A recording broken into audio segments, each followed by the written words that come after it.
Nuroflux. Nuroflux is developing a wearable medical device for the continuous monitoring of stroke patients. The device utilizes a patented multimodal system to provide continuous monitoring of brain activity and blood flow. Stroke is the second leading cause of death worldwide.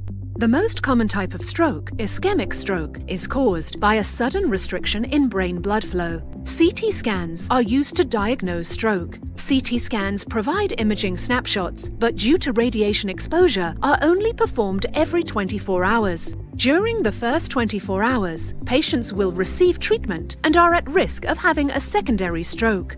However, there is currently no way to continuously monitor brain activity and blood flow. Standard care relies on follow-up CT scans and nurses talking to patients.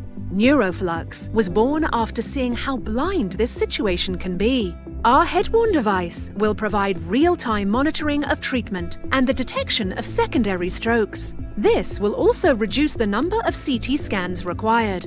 Real-time metrics will be displayed on a screen.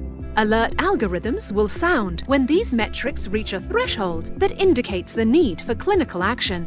This will enable faster detection, intervention, and improved patient outcome, reducing disability and saving lives. Nuroflux, illuminating clinical blind spots.